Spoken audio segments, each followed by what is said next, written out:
যৌক্তিক একটা দাবি, যে দাবির প্রতি সরকারের সমর্থন রয়েছে, ছাত্রলীগের সমর্থন রয়েছে, সেই দাবির ন্যায়সঙ্গত দাবির নেতৃত্বকে আপনারা হাইজ্যাক করে নিয়ে এই দেশে অস্থিতির পরিবেশ সৃষ্টি করে সরকারের ক্ষতি করবেন। সরকারের একটু দাবি আপনারা যেতে পারবেন না ইনশাল্লাহ। সবশেষে আমি বলতে চাই, আগামী দিনে আমাদের এই আন্দোলন সংগ্রামে শুরু হয়েছে মাত্র। যদি তারা এই ধরনের সন্ত্রাস তৈরির মাধ্যমে সিলেটবাসীকে অস্থিতিশীল করতে চায়, তাহলে আমরাও আমাদের শান্তিপূর্ণ অবস্থান গ্রহণ করব, যাতে করে কেউ মানুষের অশান্তি সৃষ্টি করতে না পারে। উপস্থিত স্বাধীনতার পক্ষের শক্তি বাংলাদেশ আওয়ামী লীগের বিভিন্ন স্তরের নেতা কর্মী এবং সাধারণ জনগণ, সবাইকে আসসালামু আলাইকুম। আমি বক্তব্য রাখবো না, তার বক্তব্য অনেক শুনেছেন আপনারা। আজকে হঠাৎ করে আমরা কেন এখানে নেমে আসলাম? আমাদের কেউ এখানে নেমে আসার কথা নয়, কিন্তু 71-এর যে পরাজিত শক্তি, তাদের বেতথ্য আজকে এখানে যে অবস্থা সৃষ্টি করতে চাচ্ছে, আজকে আমাদের যে মূলে আঘাত হানতে চাচ্ছে, বাংলাদেশের অস্তিত্ব নিয়ে আজকে যারা খেলা করতে চাচ্ছে, যোগ্য শহীদের রক্তের সাথে আমাদের অস্তিত্ব এখানে বিরাজমান। আমরা মুক্তিযোদ্ধাদের উত্তরসূরি, আমরা কোন রাজাকার আলবদরের উত্তরসূরি নই। তাই আজকে এটা প্রমাণ করার জন্যই বাংলাদেশ আওয়ামী লীগ জেলা ও মহানগরের নেতৃত্বে আজকে এই প্রতিবাদ সভা হচ্ছে।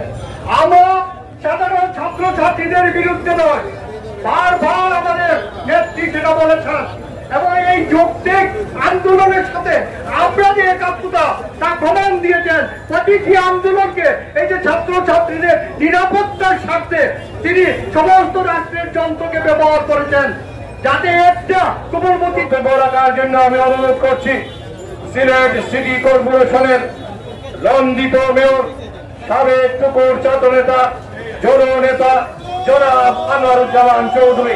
জনাব আনোয়ারুজ্জামান চৌধুরী।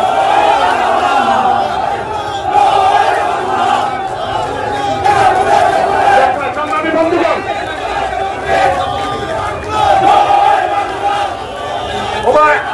সংগ্রামী বন্ধুগণ, আমার শেখ হাসিনার গাঁটি, এই সিলেটের মাটি, শেখ হাসিনার গাঁটি, সংগ্রাম সংগ্রাম সংগ্রাম, দালালি না সংগ্রাম সংগ্রাম সংগ্রাম, পুষ্টা সংগ্রাম সংগ্রাম সংগ্রাম, জয় বাংলা জয় বাংলা। আমি বন্ধুগণ এবং সিলেটের স্বাধীনতার পক্ষের সংগ্রামী জনগণ, সিলেট জেলা এবং মহানগর আওয়ামী লীগ কর্তৃক আয়োজিত আজকের এই সমাবেশের সংগ্রামী সভাপতি, যিনি অস্ত্র হাতে যুদ্ধ করেছেন, আমাদের প্রিয় নেতা, প্রিয় অভিভাবক, বীর মুক্তিযোদ্ধা, সিলেট মহানগর আওয়ামী লীগের সংগ্রামী সভাপতি, যার নেতৃত্বে আজকে এখানে সভাপতিত্বে আজকে সভা হচ্ছে, যারা অস্ত্র হাতে এই পতাকা দিয়েছিলেন বঙ্গবন্ধুর নেতৃত্বে। আজকে যখন বিভিন্ন বিশ্ববিদ্যালয়ে ওনারা দেখেন যে রাজাকারের সন্তানেরা রাজাকার করে স্লোগান দেয়, ওনাদের মনের অবস্থা আপনারা বুঝেন। আমরা ওনাদের প্রজন্ম, জনাব মাসুকুদ্দিন আহমদের প্রজন্ম, আমরা স্বাধীনতাকামী মানুষ, আমরা মুক্তিযুদ্ধের প্রজন্ম।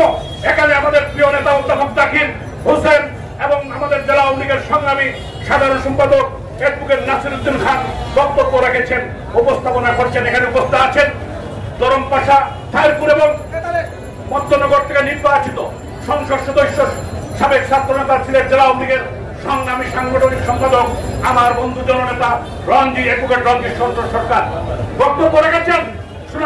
লক্ষ্মী সুরমা ফেন্সগঞ্জ পানাগঞ্জ থেকে নির্বাচিত মহান জাতীয় সংসদের স্বনামধন্য সদস্য হাবিবুর রহমান হাবিব সহ আমাদের যুবলীগ, আওয়ামী লীগ, ছাত্রলীগের সভাপতি সাধারণ সম্পাদক, স্বেচ্ছাসেবক লীগের সভাপতি সাধারণ সম্পাদক, জেলা মহানগর যুবলীগ, ছাত্রলীগ, জাতি লীগ, কৃষক লীগ, সমস্ত সংগঠন সবার আজকের উদ্যোগেই আজকে আওয়ামী লীগের নেতৃত্বে এই সমাবেশ সফল হয়েছে। আমরা একটি কথা পরিষ্কার বলতে চাই, আমরা শান্তিপ্রিয় মানুষ। আমাদের নেত্রী বঙ্গবন্ধু কন্যা শেখ হাসিনা ধৈর্য ধারণ করতে বলেছেন, কিন্তু কোমলমতি বাচ্চাদেরকে তারা সামনে নিয়ে এসে জামাত বিএনপি সংসদে যেতে চায়। তারা বলে নাই, বিএনপি বলেছে পুলিশ যদি যায় আপনার ক্যাম্পাসে আমরা সংসদে যাব।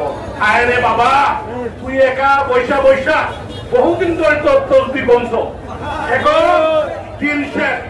আমরা তার প্রতি আমরা ধৈর্য ধরেছি।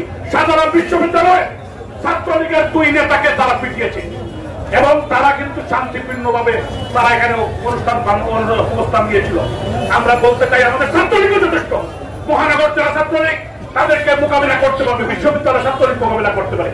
বাদ দিলাম যুবলীগ, বাদ দিলাম স্বেচ্ছাসেবক লীগ আর সংগঠন।